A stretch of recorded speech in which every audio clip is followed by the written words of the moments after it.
शेतकऱ्यांच्या विविध मागण्यांना घेऊन काँग्रेस कमिटीचे थाली व डफली बजाव आंदोलन करीत दिला धरणा. आमदार नाना पटोले. गोंदिया जिल्हा काँग्रेस कमिटीच्या वतीने आज शेतकऱ्यांच्या विविध मागण्यांना घेऊन थाली व डफली बजाव आंदोलन करत धरणे आंदोलन करण्यात आले. धान उत्पादक शेतकऱ्यांना बोनस देण्यात यावे, तसेच धानाचे प्रलंबित चुकारे शेतकऱ्यांना तात्काळ देण्यात यावे, या प्रमुख मागणीला घेऊन हे आंदोलन करण्यात आले. गोंदियाच्या भोला भवन येथून रॅली काढत जयस्तंभ चौक परिसरापर्यंत थाली व डफली वाजवत गोंदियाच्या भोला भवन येथून रॅली काढत जयस्तंभ चौक परिसरापर्यंत थाली व डफली गोंदियाच्या भोला भवन येथून रॅली काढत जयस्तंभ चौक परिसरापर्यंत थाली व डफली वाजवत हे आंदोलन करण्यात आले. यावेळी शासनाच्या विरोधात काँग्रेस कार्यकर्त्यांनी घोषणाबाजी केली. तर या आंदोलनात काँग्रेस आमदार नाना पटोले, माजी आमदार गोपदास अग्रवाल, दिलीप बनसोड यांच्यासह काँग्रेस पक्षांचे नेते कार्यकर्ते मोठ्या संख्येने उपस्थित होते. केंद्र आणि राज्याच्या शेतकरी विरोधी धोरणाच्या विरोधात आज गोंदिया काँग्रेस कमिटीच्या वतीनं एक मोठं आंदोलन गोंदियाच्या प्रशासकीय इमारतीच्या समोर घेण्यात आलेला होता. गेल्या 3 महिन्यापासून धान उत्पादकांचे धान खरेदी केलेत, पण त्यांना अजूनपर्यंत पैसे दिले गेलेले नव्हते. जवळपास गोंदिया भंडारा 2 जिल्हे घेतले तरी 20 लाख क्विंटल धान अजूनही केंद्रावर पडलेले आहेत.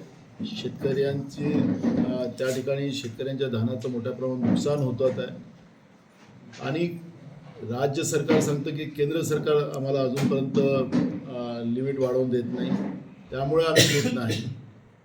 हे जेव्हा लोकांमध्ये येतात तर आम्ही डबल इंजिन आहोत, आता 3रं इंजिन आम्हाला द्या, ट्रिपल इंजिन करू, अशा पद्धतीचं खोटं आश्वासन देऊन शेतकरी विरोधी धोरण हे लोक राबवतात. हे आता त्याच्यातून स्पष्ट झालेलं आहे. तातडीनं लिमिट वाढवून जे केंद्रावर धान पडलेलं आहे त्याची खरेदी केली गेली पाहिजे.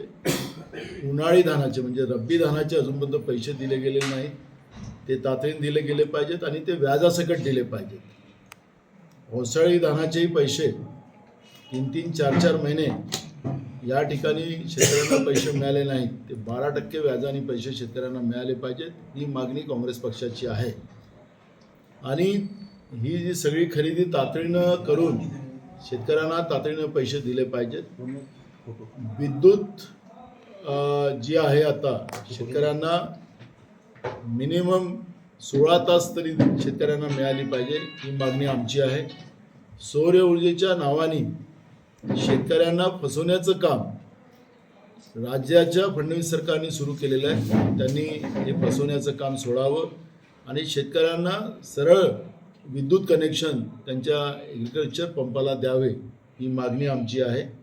एकीकडे आम्ही मोफत देतो आहे विद्युत, त्याचा गवगवा करायचा आणि एकीकडे शेतकऱ्यांच्या शेतामध्ये असलेले ट्रान्सफॉर्मर त्याचं मेंटेनन्स करणं नाही आणि मेंटेनन्स नसेल ते बिघडतात, त्यावेळेस शेतकरी त्या ठिकाणी दुरुस्त करायला जातो. अनेक शेतकऱ्यांचा जीव महाराष्ट्रामध्ये गेलेला आहे. त्यामुळे शेतकऱ्यांना फुकट देण्यापेक्षा नाममात्र दरात शेतकऱ्यांना विद्युत द्या, आम्हाला त्याचा विरोध नाही. पण ज्या पद्धतीनं या मोफतच्या नावाने सौर ऊर्जाचं कनेक्शन देण्याचं आणि त्यालाही वर्ष कनेक्शन शेतकऱ्यांना मिळत नाही, त्यामुळे शेतकरी त्या ठिकाणी फसला जातो. शेतकऱ्याचं मोठ्या प्रमाणात नुकसान होते आणि शेतकऱ्यांच्या मोठ्या प्रमाणात आत्महत्या वाढतात आहेत आणि म्हणून सरकारने तातडीनं शेतकऱ्यांच्या शेतामध्ये विद्युत पंपाचे कनेक्शन देऊन 16 तास त्यांना मिनिमम तरी विद्युत दिली पाहिजे, ही मागणी आमची आहे. त्याचप्रमाणे लाडक्या बहिणींना जे फसवलं सरकारने, मागेल त्याला आम्ही लाडक्या बहिणीला आम्ही 1500 रुपये देऊ, मग सरकार आलं तर 2100 रुपये देऊ. आता अनेक लाडक्या बहिणीची नावं कमी करण्याचं काम केलेलं आहे. मग काही लाडक्या बहिणींना पैसे अजूनही मिळत नाहीत, तो आहेत त्याला लाडक्या बहिणीचं आहे, त्यांना दर महिन्याला पैसे मिळाले पाहिजेत, अशा पद्धतीची आमची भूमिका आहे. आणि या लाडक्या बहिणीच्यामुळे आमचे जे निराधारच्या ज्या महिला आहेत म्हातारे लोक आहेत त्यांना सरकारने 5-5, 6-6 महिने पैसे थांबवलेले आहेत. त्या लोकांना तातडीनं पैसे दिले पाहिजेत. त्यांना कोणाचाही आधार नसतो आणि सरकारने त्यांचा आधार पैसे न देऊन काढण्याचा जे पाप करते आहे. त्यामुळे फडणवीस सरकारने याची तातडीने नोंद घेतली पाहिजे.